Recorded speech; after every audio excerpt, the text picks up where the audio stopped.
This is Dan of 𝐕𝐈𝐃𝐷𝐵𝐷𝐼. I'm going to show you videos and pictures of Porto, Portugal as I discuss why I believe it is a desirable place to live cheap or retire early. But don't write anything down as you listen. Everything I say is in writing at 𝐕𝐈𝐃𝐷𝐵𝐷𝐼 with Google map links. Just click the link in the notes below this YouTube video to get Porto livability factors, Porto cost of living, Porto best areas to stay, Porto best tours, Old Town walking tour video and map, Porto nightlife bar hopping tour, digital nomads in Porto, food and experiences, and Porto facts and history, plus our best travel or retire cheap in paradise locations in the world. Digital nomad. I left the USA in 2007. I work over the internet on my laptop so I can live anywhere. Nomad. I like to stay in places that are beautiful and cheap. That allows me to live a great life with less pressure with regard in my life about money. Most people just want to travel for a few weeks so they maintain things at home while they travel. I don't maintain an empty house or automobile in the USA when I travel, so I have only my cheap living expenses. When I visit family at home, I stay on their couch or empty bedroom if they have one. Those two ideas, digital and nomad, is what what I mean when I say digital nomad. There's one other thing so that I do that saves a bunch of money. I travel slow. Slow travel, that means I try not to take more than about 4 expensive flights per year. Let me give you an example. The first 6 months of this year, I was traveling around South America. I spent a month or more in Colombia, Ecuador, and Peru. The tickets to South America was about $400 one way, but I flew to South America last year, so I'm not counting that expense for this year. This year, my first actual flight was from South America to Mexico. My ticket was about $375. I stayed in Mexico for about 5 months and then flew to Europe. My ticket to Europe was about $400. Since being in Europe, I've stayed for about a month each in Scotland, Hungary, and Portugal. Those 2 short flights once I was in Europe were less than $100 each. On Friday, I'm flying to Morocco for about $125. That means I will have visited or I have lived in 8 countries and 4 continents and spent less than $1,100 on flights. That is less than $140 per country for flights. I save money by being a slow traveler. It might surprise you to learn how little traveling costs when it is a lifestyle. Grab a free copy of my ebook if you're curious about what it takes to be a slow traveling digital nomad. Link provided. I've been traveling the world since 2007, 65 countries. Okay, Porto livability factors. While in Portugal, we stayed in Lisbon, Sintra, Évora, Coimbra, Aveiro, and Porto. As I travel, I document the best places to live or retire cheap. I have to love a place, and also before I would consider living there, it's not just about saving money. Living cheap is only the first part of the story. You have to figure out how to live a full life also. That's why I created my livability factors. Each below factor is rated high, medium, or low. Walkability is an important concept for me. Porto is very walkable, has a high walkability factor.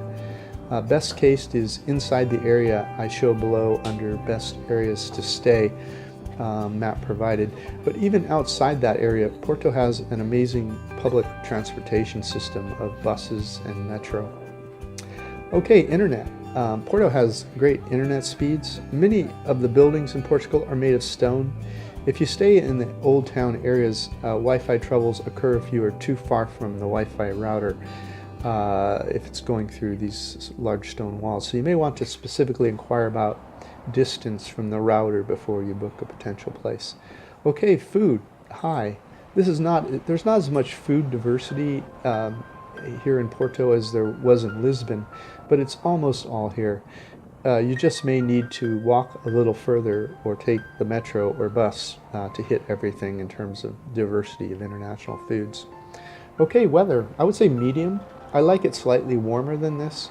August is the warmest month with an average high of 78 Fahrenheit, 26 Celsius.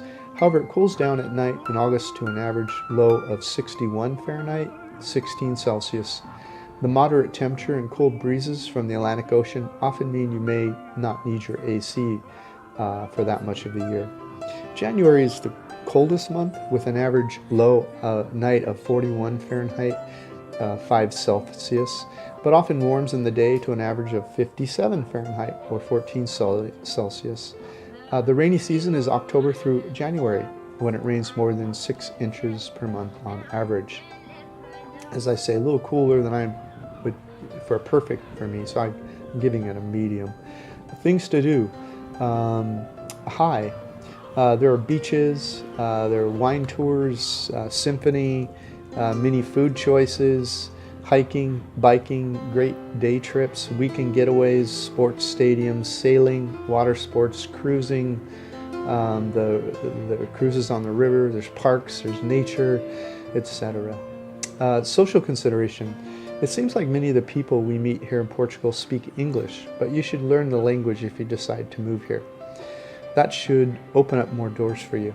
The people in Porto are very nice and helpful. I don't believe you will face any additional challenges here just because you're a foreigner. So for social considerations, I'm saying Porto is high desirability. Okay, expat penetration. Hi, there are Facebook groups, web pages, meetups. Just Google Porto expats and you'll see what I mean. Okay, real estate, buying.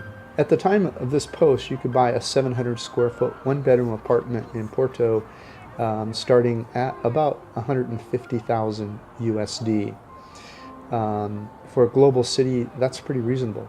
Outside the city center, that same apartment would start around 92,000 US. But I do not recommend buying until you have been here for at least 2 years. The rents on that same apartment would be about $625 per month or $550 outside the city center. Utilities and internet would be about another $100 per month. The daily rate, if you rent in Central, at the $625 plus utilities of $100 divided by 30 is about $25. Okay, Porto desirability score. I'm going to give this a high. I could see myself living in Porto, Portugal.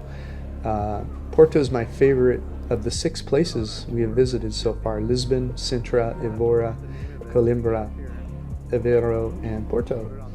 It's a little cooler than I normally like, but it reminds me of San Francisco weather, near where I grew up, and I love that place too. It has a beautiful landscape and a romantic yet safe feeling about it. It's like living in a storybook. Plus, San Francisco, it has very warm weather you can retreat to not too far away. If the feeling strikes you, just go inland. And along with the nearby wineries and everything else Portugal has to offer. I would say that Lisbon is only slightly behind Porto in my mind in terms of livability. I could live in either. Okay, next I will speak about the cost of living in Porto, Portugal. But first, please subscribe to Vagabond or our YouTube channel to find out all the best places to live or visit around the world. Okay, Porto cost of living. I'm here now. The below cost of living numbers are an integration of my own research and a web page called Numbeo. However, if significant inflation since the date of this post would render this table inaccurate, in that case, use Numbeo to update my numbers. Okay, I've got kind of a range here from low to high, depending on your lifestyle. Living in Porto for one person would run you between about $1,000 and $1,600 a month, according to my estimates. The numbers are for one person, do not include alcohol, tours, or extras. I do not guarantee these prices for anyone. And there's a link here. There's a table on the web page, and then on the web page there's also a link to explain how the table works. Please book using our links to recommended flights, tours, or accommodations. You will pay nothing extra, but will earn a small commission. Your kindness will encourage us to keep making these travel guides and videos. Okay, Porto, best area to stay. There's a map here at Porto, and I've got a line in the areas, my favorite areas of Porto. Stay anywhere within this line and you're going to be in great shape. You should stay inside the historical center in Porto, as I show on the map. I've marked where to stay. I've also made a recommendation below at each price point. The following recommendations go from most to least expensive. After that, we tell you where we stayed. It's all on the web page. There's a luxury historic hotel. There's an amazing apartment at the same price point. There's a moderate hotel, and then there's a peninsulare. There's also hostel in case you're a backpacker type. We stayed in 2 different Airbnb places when we were in Porto. I recommend the second because we loved it. I do not recommend the first unless you don't need internet in your room. I've made a YouTube video of both which you can watch. Just click the link below this YouTube video. At that link you'll find my Digital Nomads in Porto video, which has video of the insides of both of these places. By the way, if you're new to Airbnb, I provide a link there which will give you a big discount you can use. Okay, if you're enjoying this, could you please like it, share it, comment below, or subscribe? That will rank us higher in search engines so we can keep making these travel videos. Okay, Porto, best tours. Guided tours. Here's one of the most popular guided tours in Porto, link provided. It's a city train tour, has a river cruise and a wine cellar that you visit. Then there's a link to a full list of Porto tours for this provider. And if that doesn't overwhelm you and you want even more choices, I'm providing another link here to another tour provider in Porto along with their best-selling tour. You can also just go to their web pages and browse for tours anywhere in the world, links provided. Okay, self-guided tour. Porto, Old Town Walking Tour. I provided a video here. I did this walking tour myself, and I provided a video you can just watch, and then if it looks fun, you just click the interactive Google Maps and it'll take you through the tour. The video is on the webpage. Just click the link below this YouTube video. I'm not going to take you through the tour in this discussion because there's a video there you can watch if you're curious what it is. And I hit what I think are the most significant and interesting spots in the city and show them to you, and then you can, the map's interactive so you can add and remove things as your heart desires. Porto nightlife bar hopping tour. While we were here, we went out a few times, and there's kind of a concentration area where there's great people watching and different kinds of music. And what I've done is create a map for you, and if you just walk to the bars on the spots, cafes on this tour, you'll walk past the most fun people watching areas for nightlife. I'm not particularly recommending any place because we all have different tastes in music and the kind of crowds we want to be around, but this will take you through the concentrated area, which is usually what people like to do when they're discovering a new city. Just click the link and start walking. Okay, Porto's exclusive port wine tour. There's a video provided of the tour. It's at the time we went, it was 6.5 euros per person. Chung Hoi picked it because it had the best Instagram pictures posted online.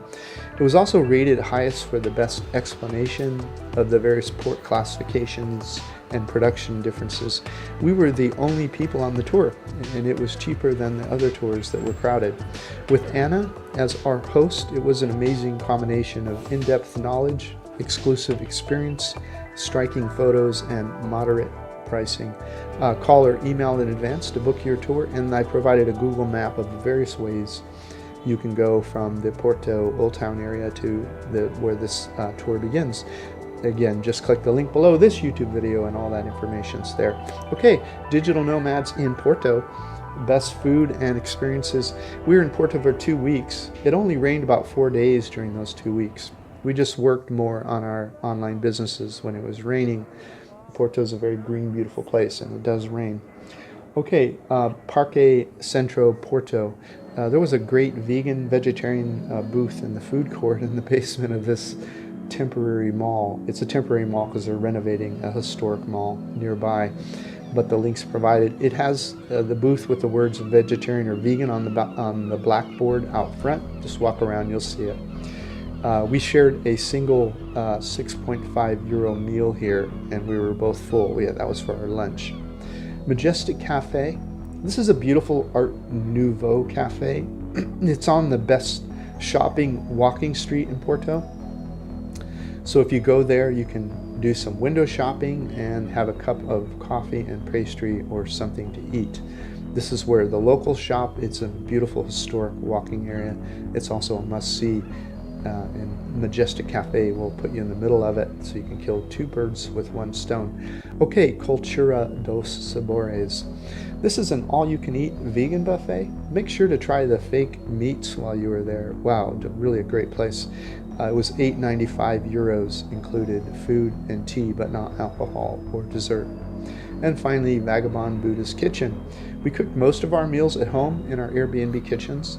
We just love the Lidl grocery stores in Portugal links provided. We kept buying food there and booking at home.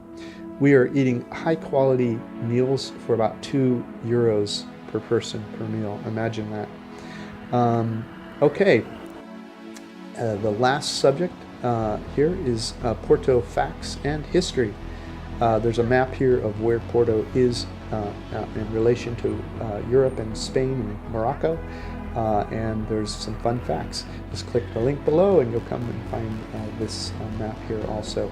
Porto is the second largest city in Portugal after Lisbon. There's about 250,000 people within Porto proper and about 2 million people in the metro area. Porto was elected the best European city in 2014 and 2017, according to Wikipedia source. Porto was designated a UNESCO World Heritage Site in 1996, and it was elected as the best European destination also in 2014 and 2017. The first known inhabitants were Celtic tribes in about 300 BC. During the Roman occupation a few hundred years later of the Iberian Peninsula, that's this area of Europe, Porto was an important commercial port for Rome. Porto fell under the control of the Moors in 711 AD. The Christians and the Moors fought for centuries over the Iberian Peninsula, but eventually the area we call Portugal now was back in Christian hands by the 12th century. In 1387, King John Paul I of Portugal married Philippa of Lancaster, England, creating the longest recorded military alliance in world history, called the Treaty of Windsor. In the 14th and 15th century, Porto's shipyards contributed to the Portuguese Age of Discovery. The Portuguese Age of Discovery included such expeditions as finding the sea route to India, going east from the southern tip of Africa. To counter the passing of port wine production into English-owned firms, the Marquis of Pombal established a Portuguese firm receiving the monopoly wines from the Douro Valley to ensure the wine's quality. This was the first attempt in Europe to control wine quality. The small wine growers revolted and burned down the Marquis' monopoly firm. In 1908, Carlos I of Portugal was assassinated, which ended the monarch rule in Portugal. Since the end of the monarchy in Portugal, there have been 3 revolutions, 1910, 1926, and 1974. The Revolution of 74 ended the right-wing Estado Novo to create the Third Republic, which remains in power today. The 3 main groups of the Third Republic are the conservatives, the socialists, and the communists. Because the Third Republic is a democracy, Portugal was admitted to the EU in 1986. I started living internationally about 11 years ago. If you'd like to learn how to make money online or how to live internationally, possibly with less money than you spend at home, please subscribe to Vagabond Buddha, our YouTube channel, or get a free copy of my ebook. If you're interested in the subject of present moment awareness, my new videos on that subject are now being posted at my new Present with Vagabond Buddha YouTube channel. Links provided. The older videos are on the Vagabond Buddha channel's Presence playlist. This is Dan of Vagabond Buddha. Thank you for stopping by. The world is your home. What time will you be home for dinner?